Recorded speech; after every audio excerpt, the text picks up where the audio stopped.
Hi friends, ಎಲ್ಲರಿಗೂ ನಮಸ್ಕಾರ. Welcome to my YouTube channel Rajini's kitchen corner.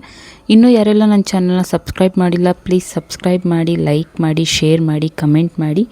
ನಾನಿವತ್ತು ನಿಮಗೆ ದಾಲ್ ಕಿಚಡಿ ಹೇಗೆ ಮಾಡೋದು ಅಂತ ಹೇಳ್ಕೊಡ್ತೀನಿ. ತುಂಬಾ ಸಿಂಪಲಾಗಿ ಟೇಸ್ಟಿಯಾಗಿ ಮಾಡ್ಕೋಬೋದು. ಬನ್ನಿ ಇವಾಗ ಅದನ್ನು ಹೇಗೆ ಮಾಡೋದು ಅಂತ ನೋಡೋಣ. ನಾನಿಲ್ಲಿ 1 ಕಪ್ ಆಗುವಷ್ಟು ಅಕ್ಕಿ ಮತ್ತು 3/4 ಕಪ್ ಆಗುವಷ್ಟು ಹೆಸರುಬೇಳೆನ ತೊಳೆದ್ಬಿಟ್ಟು ನೆನೆಸಿಟ್ರೆ ನೀವು ನೆನೆಸಿಡಿ, ಒಂದು ಹಾಫ್ ಆನ್ ಅವರ್ ನೆನೆಸಿಡ್ಬೋದು, ಇಲ್ಲಾಂದರೆ ಹಾಗೆ ಕೂಡ ಬೇಯಿಸ್ಕೋಬೋದು. ನೀರು ನಿಮಗೆ ನೋಡ್ಕೊಂಡು ಎಷ್ಟು ಬೇಕೋ ಅಷ್ಟು ಹಾಕ್ಕೊಳ್ಳಿ. ದಾಲ್ ಕಿಚಡಿ ಬಿಸಿಬೇಳೆಭಾತ್ ಮಾಡೋದಕ್ಕೆ ಯಾವ ಥರ ಬೇಕೋ ಆ ಥರ, ಬೇಕಂದರೆ ಆಮೇಲೆ ಸ್ವಲ್ಪ ನೀರು ಹಾಕ್ಕೋಬೋದು. ಇವಾಗ ಅದು ನೋಡಿಬಿಟ್ಟು ಹಾಕ್ಕೊಂಡು ಅದನ್ನು ಮುಚ್ಚಿಬಿಟ್ಟು 3ರಿಂದ 4 ವಿಷಿಲ್ ಕೂಗಿಸ್ಕೊಳ್ಳೋಣ. ಅದು ಕೂಗಿ ತಣ್ಣಗಾಗೋ ಅಷ್ಟರಲ್ಲಿ ನಾವಿಲ್ಲಿ ಒಗ್ಗರಣೆಗೆ ರೆಡಿ ಮಾಡ್ಕೊಳ್ಳೋಣ. ನಾನಿಲ್ಲೊಂದು ಬಾಣಲಿ ಇಟ್ಕೊಂಡು 4ರಿಂದ 5 ಟೇಬಲ್ ಸ್ಪೂನ್ ಎಣ್ಣೆ ಹಾಕ್ಕೊಂಡು 1 ಟೇಬಲ್ ಸ್ಪೂನ್ ಜೀರಿಗೆ, ಪಲಾವ್ ಎಲೆ, ಚಕ್ಕೆ ಇಷ್ಟನ್ನು ಹಾಕ್ಕೊಂಡು ಸ್ವಲ್ಪ ಫ್ರೈ ಮಾಡ್ಕೊತೀನಿ.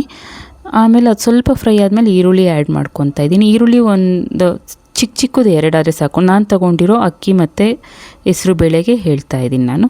ನೀವು ಜಾಸ್ತಿ ಕ್ವಾಂಟಿಟಿನ ಮಾಡ್ಕೊತೀರ ಅಂದರೆ ಜಾಸ್ತಿ ಹಾಕ್ಕೊಳ್ಳಿ. ಆಮೇಲೆ ಸಣ್ಣದಾಗಿ ಹೆಚ್ಚಿರೋ ಹಸಿಮೆಣ್ಸಿನ್ಕಾಯಿ ಎರಡನ್ನೂ ಹಾಕ್ಕೊಂಡು ಈರುಳ್ಳಿ ಸ್ವಲ್ಪ ಫುಲ್ ಟ್ರಾನ್ಸ್ಪರೆಂಟ್ ಆಗೋವರೆಗೂ ಅದನ್ನು ಫ್ರೈ ಮಾಡ್ಕೊಳ್ಳೋಣ.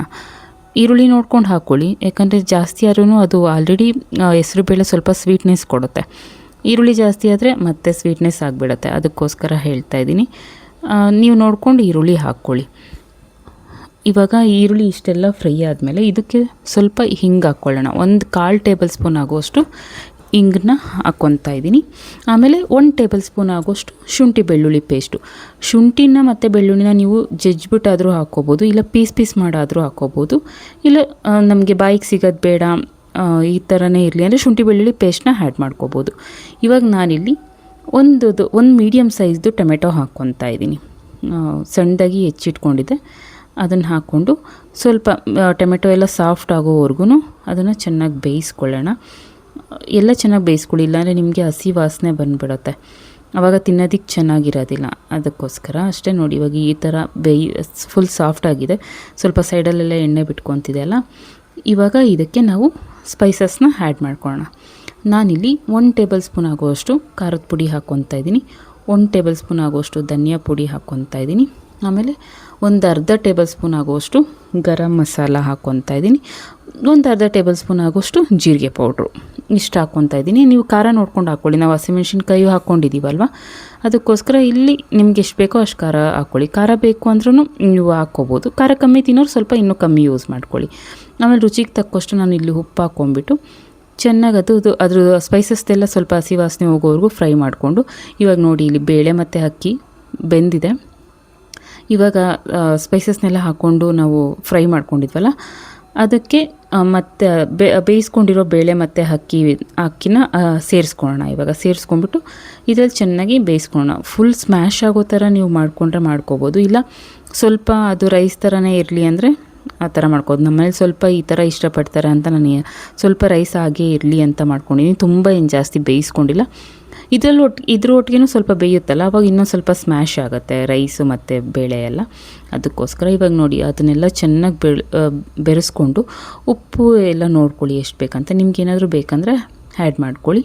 ಆಮೇಲೆ ನೀರು ಅಷ್ಟೇ, ನಿಮಗೆ ಯಾವ ಥರ ಬೇಕು, ಎಷ್ಟು ತೆಳು ಬೇಕು ಅಥವಾ ಎಷ್ಟು ಗಟ್ಟಿ ಬೇಕು ಆ ಥರ ನೋಡಿಕೊಂಡು ನೀರನ್ನ ಆ್ಯಡ್ ಮಾಡ್ಕೊಳ್ಳಿ. ಇವಾಗ ಬಿಸಿಬೇಳೆ ಭಾತ್ಗಿಂತ ಸ್ವಲ್ಪ ಗಟ್ಟಿ ಇದ್ದರೆ ಟೇಸ್ಟ್ ತುಂಬಾ ಚೆನ್ನಾಗಿರುತ್ತಲ್ವ. ಅದಕ್ಕೋಸ್ಕರ ಇದನ್ನು ಇನ್ನೊಂದು ಥರನೂ ಮಾಡ್ಕೋಬೋದು. ಇದಕ್ಕೆ ತರಕಾರಿಗಳನ್ನೆಲ್ಲ ಹಾಕಿ ಕೂಡ ದಾಲ್ ಕಿಚಡಿ ಮಾಡ್ಕೋಬೋದು. ಆಮೇಲೆ ಬೇಳೆನೂ ಅಷ್ಟೇ, ನೀವು ತೊಗರಿ ಬೇಳೆಲೂ ಮಾಡ್ಕೋಬೋದು. ಈ ಥರ ನಾನು ಹೆಸರು ಬೇಳೆನಲ್ಲಿ ಮಾಡ್ಕೊಂಡಿದ್ದೀನಿ. ನಿಮ್ಗೆ ಯಾವ ಥರ ಬೇಕೋ ಆ ಥರ ಮಾಡ್ಕೋಬೋದು. ಇದಕ್ಕೆ ನೀವು ತರಕಾರಿ ಕೂಡ ಆ್ಯಡ್ ಮಾಡ್ಕೋಬೋದು. ಇವಾಗ ನಾನು ಮುಚ್ಚಿ 1-2 ನಿಮಿಷ ಬೇಯಿಸ್ಕೊಂಡು ನೋಡಿ ಈ ಥರ ಇದು ರೆಡಿಯಾಗಿದೆ. ಇವಾಗ ಇದಕ್ಕೆ ನೀವು ತುಪ್ಪ ಹಾಕ್ಕೊಂಡು ತಿಂದರೆ ತುಂಬಾ ಚೆನ್ನಾಗಿರುತ್ತೆ. ನಾನು ಈ ವಿಡಿಯೋದಲ್ಲಿ ತುಪ್ಪ ಹಾಕೋದನ್ನು ಮರ್ತುಬಿಟ್ಟಿದ್ದೀನಿ, ಅಂದರೆ ನಾನು ಆಮೇಲೆ ತಿನ್ನಬೇಕಾದ್ರೆ ಹಾಕ್ಕೊಂಡು ತಿಂದ್ವಿ, ಬಟ್ ನಿಮಗೆ ತೋರಿಸೋದನ್ನು ಮರ್ತಿದ್ದೀನಿ. ನೀವು ಸರ್ವ್ ಮಾಡಬೇಕಾದ್ರೆ ತುಪ್ಪ ಹಾಕ್ಕೋಬೋದು, ಇಲ್ಲ ಒಗ್ಗರಣೆಗೂ ತುಪ್ಪ ಹಾಕ್ಕೊಂಡು ನೀವು ಒಗ್ಗರಣೆ ಮಾಡ್ಕೋಬೋದು, ಇಲ್ಲ ಸರ್ವ್ ಮಾಡ್ಬೇಕಾದ್ರೆ ಹಾಕ್ಕೊಳ್ಳಿ. ಇವಾಗ ಇದು ರೆಡಿಯಾಗಿದೆ. ಇವಾಗ ಇದಕ್ಕೆ ಕೊತ್ತಂಬರಿ ಸೊಪ್ಪು ಹಾಕಿಬಿಟ್ಟು ಸ್ಟವ್ನ ಆಫ್ ಮಾಡೋಣ. ಬೆಳಗ್ಗೆ ಬ್ರೇಕ್ಫಾಸ್ಟ್ಗೆ ಅಥವಾ ಲಂಚ್ಗೆ ತುಂಬಾ ಒಳ್ಳೆ ಟೇಸ್ಟ್ ಇರುತ್ತೆ, ಮಕ್ಳಿಗೂ ತುಂಬ ಇಷ್ಟ ಆಗುತ್ತೆ. ಬನ್ನಿ ಇವಾಗ ನಾವೀಗ ಸರ್ವಿಂಗ್ ಪ್ಲೇಟ್ಗೆ ಸರ್ವ್ ಮಾಡ್ಕೊಳ್ಳೋಣ. ನೋಡಿ ಎಷ್ಟು ಚೆನ್ನಾಗಿ ಕಾಣಿಸ್ತಾ ಇದೆ. ಟೇಸ್ಟ್ ಕೂಡ ಅಷ್ಟೇ ತುಂಬಾ ಚೆನ್ನಾಗಿರುತ್ತೆ. ಎಲ್ಲರೂ ಮಾಡಿಕೊಂಡು ಮನೆಯಲ್ಲಿ ಹೇಗಿತ್ತು ಅಂತ ನನಗೆ ಕಮೆಂಟ್ ಮಾಡಿ. ವಿಡಿಯೋ ನೋಡೋದಕ್ಕಾಗಿ ಎಲ್ಲರಿಗೂ ಧನ್ಯವಾದಗಳು.